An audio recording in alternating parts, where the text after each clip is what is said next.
Здраво и добро уште едно видео, каде што ова видео ќе збориме за аберантни форми на клеточна делба, односно клеточни делби кои отстапуваат од класичните правила кои ги поставивме во минатите видеа. И во некои случаи, значи овие не се нормални делби, во некои случаи се регуларни и нормални, редовна појава во различни ткива. Значи првата аберантна форма на клеточна делба е асиметричната делба. Во асиметричната делба всушност клетката рамномерно го одели јадрениот материјал, значи ДНА, ако почнеме со една ДНА или ќе помине се различни фази, ќе се удвои ДНА, па ќе се препрати на двата краја и ќе се добијат две јадра кои ќе го имаат еднаков јадрен материјал. Така еднакво количество иста ДНА. Но асиметричноста доаѓа кога треба да се случи цитокинеза. Значи цитокинеза беше делба на цитоплазмата. И сега кога се дели цитоплазмата, се дели рамномерно, најголем дел припаѓа на едната клетка, а другата останува со многу малце материјал. Значи тоа би изгледало вака.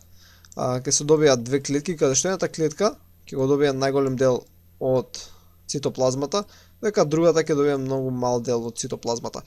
Сега најчесто, например во организмот, кога ова се случува, ова е нормално и тоа треба да се случува бидејќи и двете си имаат некаква функција понатаму. Ќе се диференцираат во еден вид различни клетки. Но има и случаи каде што тоа не е нормално, тоа не е редовна појава, каде што оваа клетка во тој случај ќе изумре поради таа погрешна цитокинеза, бидејќи едноставно нема доволно цитоплазматичен материјал за да се одржи во живот. Наредниот вид на аберантна форма клеточна делба е всушност клеточна делба каде што имаме успорена цитокинеза. И сега во минатиот случај видовме дека не е еднаква цитокинезата, но вдека има еднаква цитокинеза, на таа не се случува одма. Да речеме, почнуваме со една клетка, така која има јадро, има јадрен материјал, и сега под некое време ќе се добие клетка, ќе добие две јадра, нели, кои ќе го имаат еднаков ДНА, така? Еднакво количество иста ДНА. Но тоа ќе помине по неколку циклуси, така, да речеме сега ќе се добие клетка која ќе има 4 јадра. Ама цитоплазмата уште не се делила, едноставно ќе добиеме една полејадрена клетка и после некое време ќе се случи цитокинеза, бидејќи е задоцнета, каде што ќе оподели цитоплазматичниот материјал на 4 еднакви дела. И ќе се добијат повеќе клеточни, нели, организми или ткива или така натаму. И ова некогаш се смета дека ова е вака првите многу клеточни организми настанале, била една клетка која се удвоила неколку пати, добила повеќе јадра и после само едноставно се случило цитокинеза, се одделила цитоплазмата и едноставно се добило повеќе клеточен организам. Тоа е едната теорија. И ова доста често и се случува кај габите. Значи габите не се растенија, него вака имаат хифи кои некогаш може да имаат повеќе јадра и после едноставно ќе се појават септи помеѓу нив. Или пак ова исто и се случува и кај алгите. Значи не е ништо посебно, се прават повеќе јадра и дури успорена е цитокинезата, дури подоцна настапува, но се си е симетрично, еднакво и ќе се добијат после, дали, повеќе клетки кои ќе имаат еднакво количество цитоплазма и еднаков генетски материјал. Наредна аберантна форма на клеточна делба е ендоредупликација или исто така речена ендорепродукција. Таа се случува при таа само се зголемува јадрениот материјал. Значи почнуваме од некој си јадрен материјал кој е токав и со тек на време, цело време добиваме повеќе и повеќе јадрен материјал и со тоа и се зголемува и јадрото. Значи станува поголемо и поголемо. И да речеме идеме уште натаму и сега јадрото е ептен големо, значи огромно јадро добиваме со многу клеточен материјал. Сега оваа ендорепликација може да ја поделиме на ендомитоза и полиплоидија. Значи може да ја поделиме на ендомитоза и полиплоидија, да го избришеме. Значи ендомитозата е всушност процес каде што ова се случува во ткивата на нормалните организми, кога клетките имаат големи полиплоидни јадра како резултат на тоа што се блокираат одредени фази во кариокинезата. Значи кога што си имаме клетка и таа сега треба да се дели, значи има јадро и сега едноставно се дуплира материјалот, се станало 2C, станало 4C, се дуплирале хроматидите, односно се реплицирала ДНА, но бидејќи се блокира некои фази во кариокинезата, нема да се појави делбено вретено, значи нема да се појави делбено вретено од двете страни, вака ќе нацртам, кој ќе ги повлече хромозомите, односно ќе отсуствува анафаза. Значи нема да има влечење на хромозомите да формираат две нови јадра, едноставно ќе останат тука. Они ќе се одвојат, значи ќе се одвојат и ќе се добијат сега, барем во овој случај, 4 хроматиди, но едноставно ќе останат во истото јадро, значи нема ништо посебно да се случи и поради овој процес постојано ќе се зголемува бројот на хромозоми кои се наоѓаат во јадрото. И тоа јадро ќе стане полиплоидно. Значи ако започнавме со n број на хромозоми, ќе добиеме, ќе стигнеме, не знам, до 4n број на хромозоми. Едноставно постојано ќе се зголемува бројот на хромозоми. Значи ова се нарекува ендомитоза или се нарекува полиплоидија. Ова сега може да го предизвикаме со различни физички или хемиски агенси, не мора да се случи нормално и обично се користи некојаш еден цитостатик, да земам некоја друга боја, кој се нарекува колчицин, значи вака. Кол ЦХ и цин. И затоа и ова некојаш се нарекува цемитоза. Баш поради ова цен на колчицин.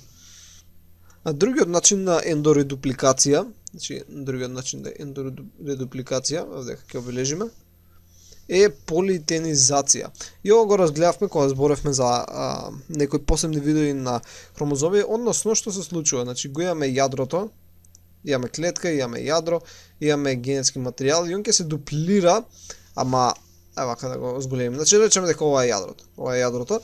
Имаме некој генетски материјал и он кој ќе се дуплира останува како една хроматида. И цело време, наместо во минатиот случај, вдека кога бевме, имавме две хроматиди, ама тие ќе се одвоеа, така? Имавме ова всушност е еден хромозом, изграден од две хроматиди и после ќе се добијат два хромозома изградени од една хроматида. Значи тоа ќе се случуваше кај ендомитоза, односно полиплоидија. Но вдека кај политенизација, кога се добива од едно хроматидно, две хроматидно, тоа не се одвои, после станува 4 хроматиди и стануваат 8 хроматиди.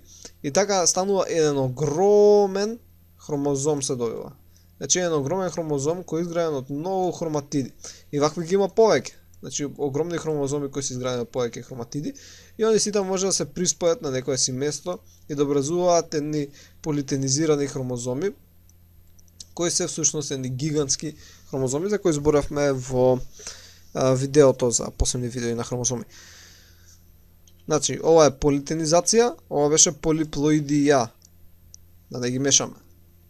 И последното што ќе видиме од аберантните делби е амитоза, каде што иако се овие еукариотски клетки навидом се однесуваат како прокариотски и се делат со проста делба. Иако не се нарекува проста делба, се нарекува амитоза.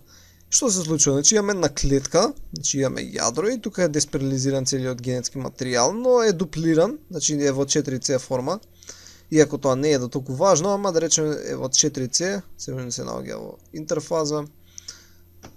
И сега не се образува никакво делбено вретено, никаква организација во хромозоми, ништо тоа. Едноставно само се избира некоја си од бафтенане точка каде што се дели на две. И ќе се добијат две клетки кои ќе имаат некој си генетски материјал, ама генетскиот материјал нема да биде рамномерно распределен. Да речеме вдека се пренел некој, да земеме со, не знам, велетова боја, тука имаме некој ген кој е важен и сега наместо да се другата копија од 4C бидејќи може да се наоѓа тука. И сега генот ќе влезе само во едната клетка, во другата ќе нема и таа клетка нема да може да преживее.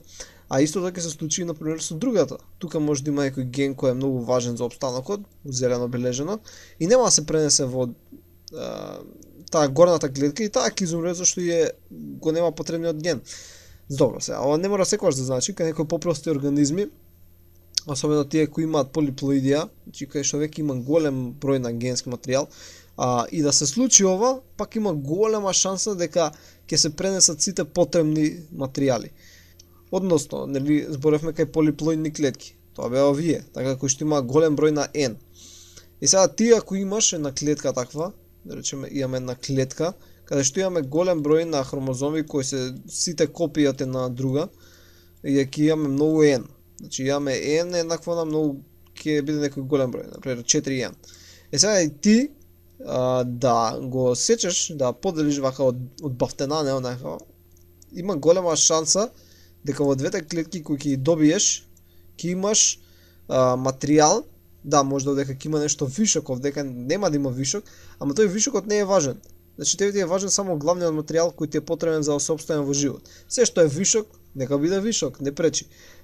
Така дека овие полиплоидни клетки и да го поделиш онака по случаен избор, има голема шанса дека сите гени кои се потребни за живот ќе стигнат и во двете клетки.